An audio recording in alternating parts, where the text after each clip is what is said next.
This is Russell with Hendrix Equipment. We're going to be going over the RT135 today. Just a couple things, maintenance and things to look out for. Every one of your pins, everywhere there's a pivot point, it has a grease cert. Those need to be greased daily. There's one here. And here. There is also a grease cert on the back side of this pin that comes up and down. That one's pretty important. They get stuck and don't want to come up or down. Go over here, this is your connectors. These two big ones are your high flow. That's for mulchers and such. This is low flow. That is for augers and such. Case drain. Every high flow thing will have a case drain to take it back to the tank. This is your release valve. It releases the pressure to let you get it hooked up. This is your electrical connection for anything that may have multiple functions in it. See what we got here. You got a couple of grease certs here on the door hinges. They only need it like once a week or something like that. It's not that often that they need it. Let's see. Going here is another maintenance area you have to worry about, especially with a mulcher on it.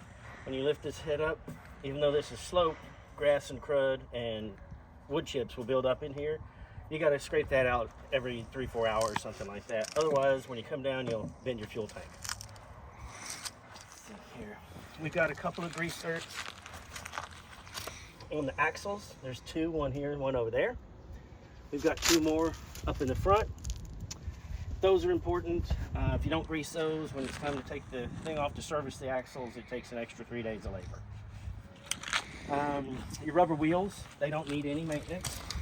Here, when you start losing a few chunks of rubber, and you will, that's just how they are, as long as you got 50% of the rubber left, they're still good to go. That's basically the same rule of thumb with these right here. These are obviously tight because it's brand new, but they can be 50% worn away and still be good to go. As we move around here, you got your fuel filters. This is your fuel water separator. It's got a way to drain the water out of it, but you'll have to lift that up and get it vertical before you do that. This is your final fuel filter. Those just need to be changed every time you do the engine oil, which is at 250 hours, or if they get dirty before that, which they will depending on how clean your diesel is. You got a air filter here. It needs to be blown out every day. The inner air filter, do not touch it. When you start to see dirt collect on the inner air filter, replace them both. This is your fill for your hydraulic fluid. The way you check the hydraulic fluid is there is a switch right here, and it turns a light on. And there's a clear piece of tube in there. And when you hit the switch, it lights it up and you can see the level of hydraulic fluid.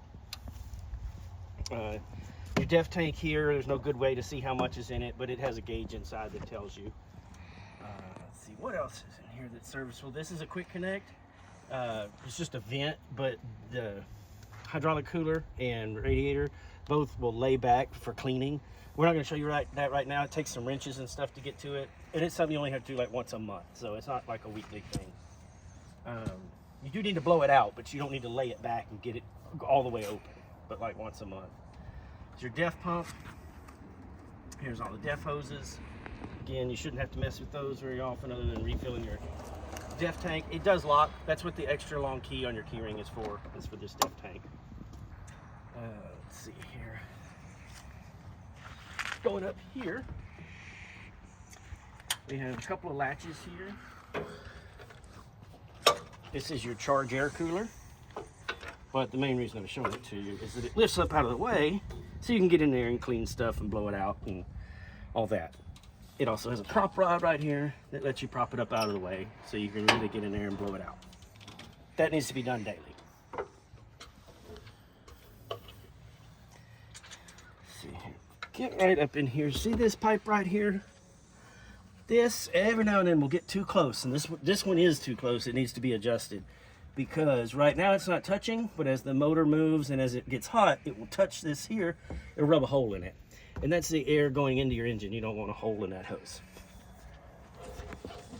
See, the one more thing we have on this side is the engine oil. Here it is, down here. That's how you check your engine oil.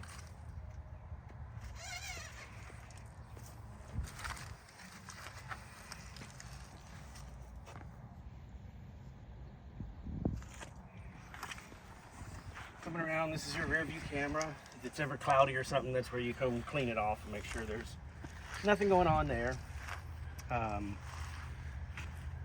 Right here is the surge tank for the coolant. That is your sight glass. It's supposed to be halfway up that. If you fill it all the way up, it's going to work its way down to that halfway up the sight glass every day. So just keep it halfway up the sight glass and it'll stay. Fuse panels. You've got 3 of them here. You've got another one inside the cab that will show you a different part of the video. An important part to take note of. This is, they call it the SCR, but it's a muffler and DPF combined. Right underneath it is a bad spot for crud to build up, and it's very hot right there. And see how they protected this with thermal shield, but that's a good place to pay attention to and make sure you get it really clean. Your battery is up in this compartment here. You've got a plug in for a block heater if it ever gets cold enough where it won't start. Let's move up to the top. This, to keep your air conditioner working, is something you're going to have to do daily. This is your condenser. It's what cools off the refrigerant. It's got 2 bolts right here. This folds back. This other piece right here, it's got a screen in it. It folds back all the way too. Take your air compressor and blow that thing out real good. You should be able to, when you put your hand under it, and see all the way through it and see your hand when it's clean. So, like I said, that will be a daily thing. If it starts to get dirty, your symptoms will be it'll cool off just fine for the first couple hours of the day, and then as it gets hotter, it just won't keep it cool.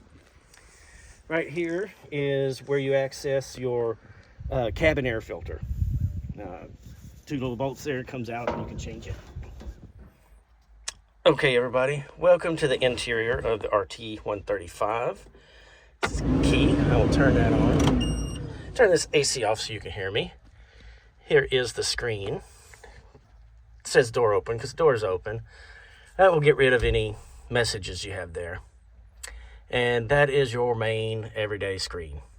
It's got your gauges on it, your RPM, your fuel level.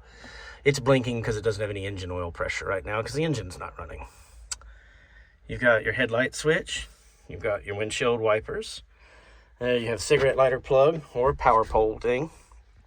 Let's see, moving over here is your air conditioner, fan, heat. Snowflake turns the AC compressor on and off.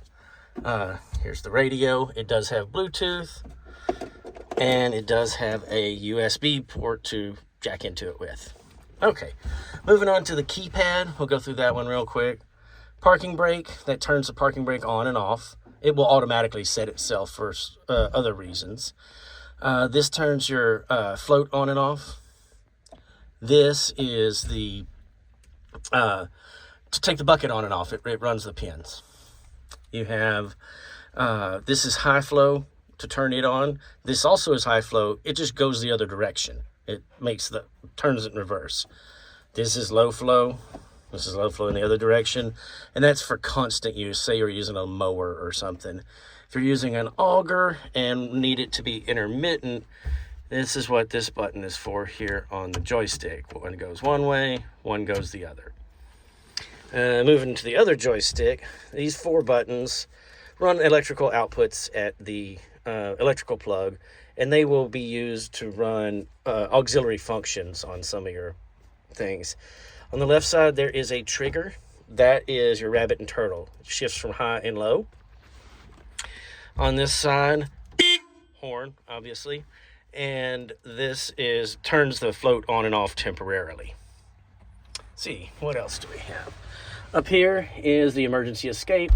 These will get you out if you can't get out the front door.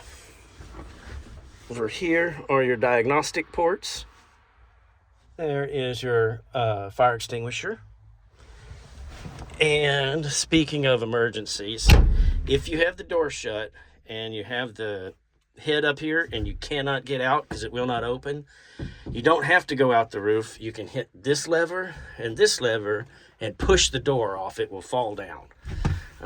And that will let you get out that way.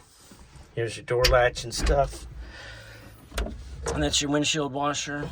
The blue thing here and its corresponding sensor is what tells the machine the door is shut. If you've got your door shut and it doesn't think it is, you can adjust this in a couple of spots and get these two closer together, and then it will think the door is shut. If we move up here, I'm going to zoom in some here on the screen. This is your menu button. That brings you to some of your setup stuff where you can change. You can put in a key code where you have to type in something. Also, the one you will need is diagnostics. If you have any faults and they're calling me about them to see what they are, this is where you go to read your active faults, and you can take a picture of that and send to me. Let's see here, quick data. That just is everything that the computer knows about the engine, coolant temperature, coolant level, your fuel rate. It's going to have hydraulic temperature, all that kind of stuff will be displayed here if you ever need to know any of that. And as you can see, it tells you if your stuff's working. I'm pushing on the foot throttle. If I twist on the hand throttle, that way you know if the throttle doesn't work. When it does that, you know that the throttle's actually good. It's just got a problem somewhere else. Let's see, this is your back button. Propel mode, that's something people ask us about sometimes. ISO is how it comes set up from the factory. That means your left joystick is forward and reverse, left and right. And your right joystick runs the up and down and tilt. If you put it in H mode, the left joystick makes your left track move and the right joystick makes your right track move. Most people don't run them like that. Let's see. And in high flow, you can go here. You can adjust the maximum high flow. If you set it to say 40, now when you turn high flow on over here, it's only going to flow 40 gallons a minute. So say you buy an implement that's only rated for that, that's how you set it for that. Go back up to 50 and save. Let's see, we have anything else that you might need to do? Loader speed, that just, you're with a mulcher, you want it at 100. And that's pretty much it. It's got a settings little thing here that's more for like the settings of the display, like brightness and whatnot. And you can do that and turn the backup camera on where it stays on all the time, and you can still see a little bit of your gauges. But there we go.